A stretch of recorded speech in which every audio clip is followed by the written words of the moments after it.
Dear friends, so today I'm back again, continuing further with the chapters of I Am Malala. So today we will begin with chapter 5, Why I Don't Wear Earrings and Pashtuns Don't Say Thank You. By the age of 7, I was used to being top of my class. I was the one who would help other pupils who had difficulties. Malala is a genius girl, my class fellows would say. I was also known for participating in everything badminton, drama, cricket, art, singing, though I wasn't much good at singing. So, when a new girl named Malka e Noor joined our class, I didn't think anything of her. Her name means Queen of Light, and she said she wanted to be Pakistan's first female army chief. Her mother was a teacher at a different school, which was unusual as none of our mothers worked. To begin with, she didn't say much in class. The competition was always between me and my best friend Moniba, who had beautiful writing and presentation, which the examiners liked, but I knew I could beat her on content. So when we did the end of year's exam and Malka Noor came first, I was shocked. I came home, I cried and had to be comforted by my mother. Around that time, we moved away somewhere. We had been living on the same street as Moniba to an area where didn't have any friends. On our new road, there was a girl called Safina who was a bit younger than me, and we started to play together. She was a pampered girl who had lots of dolls and a shoebox full of jewelry. But she kept eyeing up the pink plastic pretend mobile phone my father had bought me, which was one of the only toys I had. My father was always talking on his mobile, so I loved to copy him and pretend to make calls on mine. One day it disappeared. A few days later, I saw Safina playing with the phone exactly the same as mine. Where did you get that? I asked. I bought it in the bazaar, I said. I realized now she could have been telling the truth, but back then I thought, she is doing this to me, and I will do the same to her. I used to go to her house to study, so whenever I was there, I would pocket her things, mostly toy jewelry like earrings and necklace. It was easy. At first, stealing gave me a thrill, but that did not last long. Soon it became a compulsion. I did not know how to stop. One afternoon, I came home from school and rushed into the kitchen as usual for a snack. Hello, Bhabhi, I called. I'm starving. There was a silence. My mother was sitting on the floor, pounding spices, brightly colored turmeric and cumin, filling the air with their aroma. Over and over she pounded. Her eyes would not meet mine. What had I done? I was very sad and went to my room. When I opened my cupboard, I saw that all the things I had taken were gone. I had been caught. My cousin Reena came into my room. They knew you were stealing, she said. They were waiting for you to come clean, but you just kept on. I felt a terrible sinking feeling in my stomach. I walked back to my mother with my head bowed. What you did was wrong, Malala, she said. Are you trying to bring shame on us that we can't afford to buy such things? It's not true, I lied. I didn't take them. But she said, Safina started it, and I protested. She took the pink phone that Abba bought me. My mother was unmoved. Safina is younger than you, and you should have taught her better, she said. You should have set an example. I started crying up and apologized over and over again. Please don't tell Abba, I begged. I couldn't bear for him to be disappointed in me. It's horrible to feel unworthy in the eyes of your parents. It wasn't the first time. When I was little, I went to the bazaar with my mother and spotted a pile of almonds on a cart. They looked so tasty that I couldn't resist grabbing a handful. My mother told me off and apologized to the cart owner. He was furious and would not be placated. We still had little money, and my mother checked her purse to see what she had. Can you sell them to me for 10 rupees? She asked. No, he replied. Almonds are very costly. My mother was very upset and told my father. He immediately went and bought the whole lot from the man and put them in a glass dish. Almonds are good, he said. If you eat them with milk just before bed, it makes you brainy. But I knew he didn't have much money, and the almonds in the dish were a reminder of my guilt. I promised myself I'd never do such a thing again. And now I had. My mother took me to say sorry to Safina and her parents. It was very hard. Safina said nothing about my phone, which didn't seem fair, but I didn't mention it either. Though I felt bad, I was also relieved it was over. Since that day, I have never lied or stolen. Not a single lie, not a single penny. Not even the coins my father leaves round the house, which we are allowed to buy snacks with. I also stopped wearing jewelry because I asked myself, what are those baubles which tempt me? Why should I lose my character for a few metal trinkets? But I still feel guilty to this day, and I say sorry to God in my prayers. My father and mother tell each other everything, so Abba soon found out why I was so sad. I could see in his eyes that I had failed him. I wanted him to be proud of me like he was when I was presented with the first year trophies at school, or the day our kindergarten teacher Miss Ulfat told him I had written only speak in Urdu on the blackboard for my classmates at the start of an Urdu lesson so we could learn the language faster, or when I came first in the Pashto essay writing competition. My father consoled me by telling me about the mistakes great heroes made when they were children. He told me that Mahatma Gandhi said freedom is not worth having it if it does not include the freedom to make mistake. At school we had read stories about Muhammad Ali Jinnah. As a boy in Karachi, he would study by the glow of street lights because there was no light at home. He told other boys to stop playing marbles in the dust and to play cricket instead of so that their clothes and hands won't get dirty. Outside his office, my father had a framed copy of a letter written by Abraham Lincoln to his son's teacher, translated in Pashto. I think everyone makes a mistake at least once in their life. The important thing is what you learn from it. That's why I have problems with the Pashtunwali code. We are supposed to take revenge for wrongs done to us, but where does that end? If a man in one family is killed or hurt by another man, revenge must be exacted to restore Nang. It can be taken by killing any male member of the attacker's family. Then that family in turn must take revenge, and on it goes. There is no time limit. We have a saying the Pashtun took revenge for 20 years, and another said it was taken too soon. We are a people of many sayings. One is the stone of Pashto does not rust in water, which means we neither forget nor forgive. That's also why we rarely say thank you, Manana, because we believe a Pashtun will never forget a good deed and is bound to reciprocate at some point, just as he will do a bad one. Kindness can only be repaid with kindness. It can't be repaid with expressions like thank you and then forgotten. Many families live in walled compounds with watchtowers so that they can keep an eye out of their enemies. We knew many victims of feuds. One was Sher Zaman, a man who had been in my father's class and always get better grades than him. My grandfather and uncle used to drive my father mad teasing him. You're not as good as Sher Zaman. So much he once wished that rocks would come down the mountain and flatten him. But Sher Zaman did not go to college and ended up becoming a dispenser in the village pharmacy. His family became embroiled in a dispute with their cousins over a small plot of forest. One day, Sher Zaman and two of his brothers were on their way to the land. They were ambushed by his uncle and some of his men. All three brothers were killed. As a respected man in the community, my father was often called on to mediate feuds.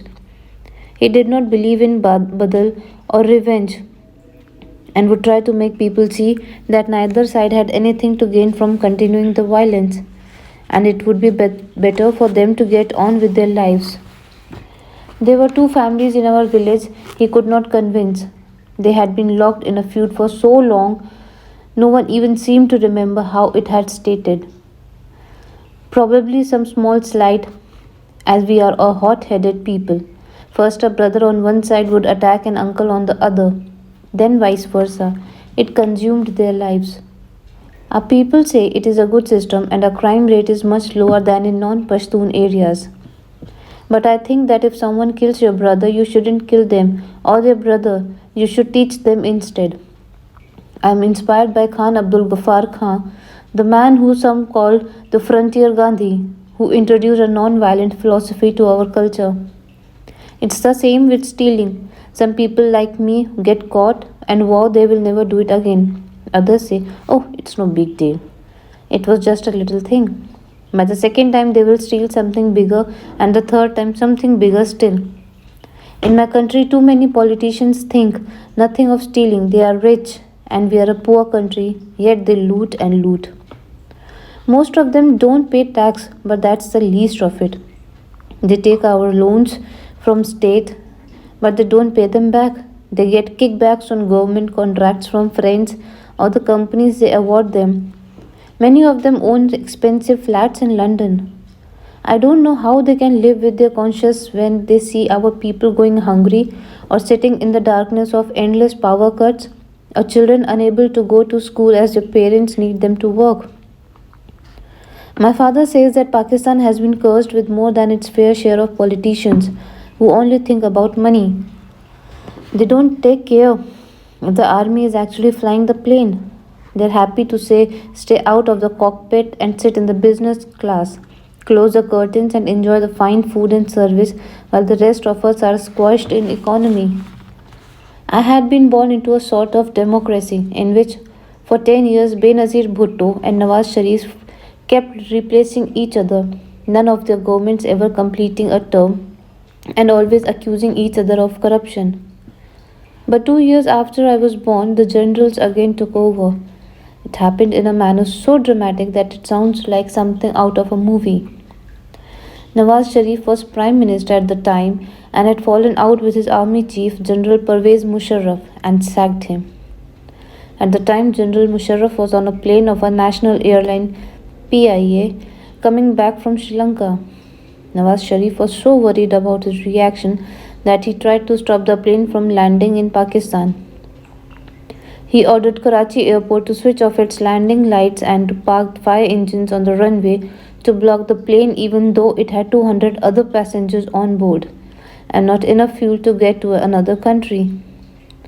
Within an hour of the announcement on television of Musharraf's sacking, tanks were on the streets and troops had taken over the newsrooms and the airports. The local commander, General Iftikhar, stormed the control room at Karachi so that Musharraf's plane could land. Musharraf then seized power and threw Sharif into a dungeon in Attock Fort. Some people celebrated by handing out sweets as Sharif was unpopular, but my father cried when he heard the news. He had thought we were done with military dictatorships. Sharif was accused of treason and only saved by his friends in the Saudi royal family, who arranged his exile. Musharraf was our fourth military ruler. Like our dictators, he started by addressing the nation on TV, beginning, Mere Aziz Hamwatno, then went into a long tirade against Sharif, saying under him Pakistan had lost our honor, dignity, and respect.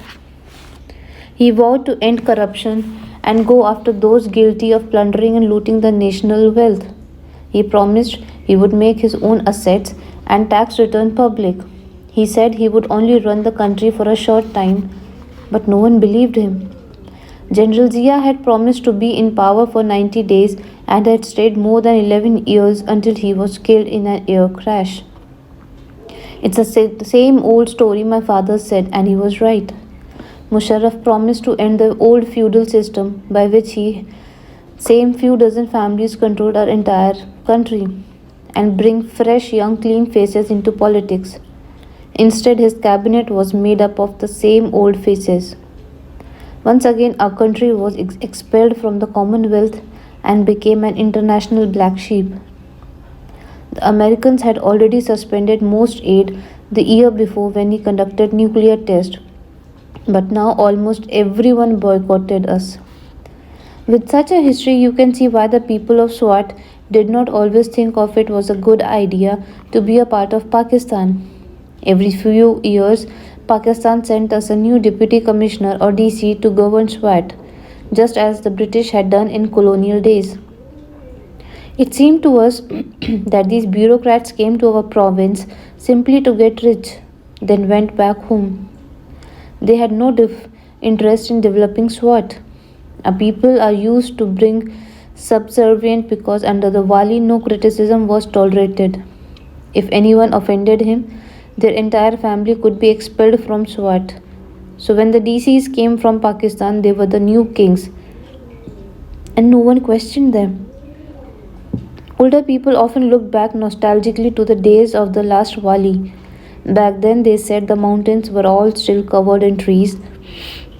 There were schools every 5 kilometers, and the Wali Sahib would visit them in person to resolve problems. After what happened with Safina, I vowed that I would never treat a friend badly again. My father always said it's important to treat friends well. When he was at college and had no money for food or books, many of his friends helped him out and he never forgot that. I have three good friends, Safina from my area, Sumbul from the village, and Moniba from school. Moniba had become my best friend in primary school when we lived near each other, and I persuaded her to come to our school. She is a wise girl, though we often fall out, particularly when we go on school trips. She comes from a large family with three sisters and four brothers. I think of her as my big sister, even though I am 6 months older than her. Moniba set down rules which I try to follow. We don't have secrets from each other, and we don't share our secrets with anyone else.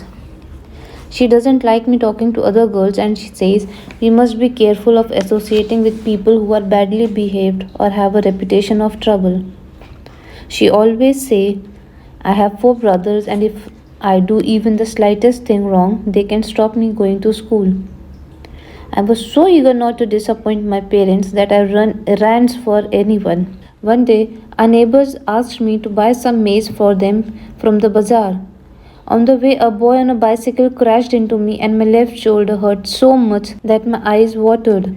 But I still went and bought the maize, took it to my neighbors, and then went home. Only then did I cry. Shortly after that, I found the perfect way to try to win back the respect of my father. Notices had gone up at school for a public speaking competition, and Moniba and I both decided to enter. I remembered the story of my father surprising my grandfather and longed to do the same. When we got the topic, I couldn't believe my eyes. It was honesty is the best policy. The only practice we had was reading out poems at morning assembly, but there was an older girl at school called Fatima who was a very good speaker. She was beautiful and spoke in an animated way. She could speak confidently in front of hundreds of people, and they would hang on her every word. Moniba and I longed to be like her and studied her carefully. In our culture, speeches are usually written by our fathers, uncles, or teachers. They tend to be in English or Urdu, not in our native Pashto. We thought speaking in English meant you were more intelligent. We were wrong, of course.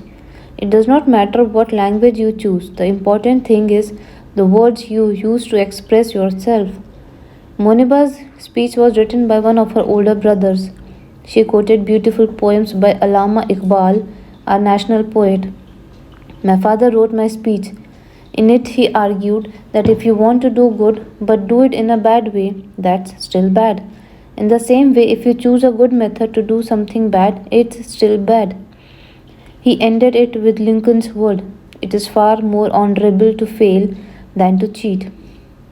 On the day, only 8 or 9 boys and girls turned up. Moniba spoke well, she was very composed, and her speech was very emotional and poetic than mine. Though mine might have had the better message, I was so nervous before the speech I was trembling with fear. My grandfather had come to watch, and I knew he really wanted me to win the competition, which made me even more nervous. I remembered what my father had said about taking a deep breath before starting. But then I saw that all eyes were on me and I rushed through. I kept losing my place as the pages danced in my shaking hands.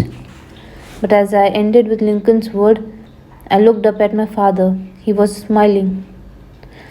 When the judges announced the results at end, Moniba had won. I came second. It didn't matter. Lincoln also wrote in the letter to his son teacher, teach him how to gracefully lose. I was used to coming top of my class, but I realized that even if you win 3 or 4 times, the next victory will not be necessarily yours. This is end of chapter 5. Please stay tuned for next chapter. Please keep listening and keep supporting. Thank you.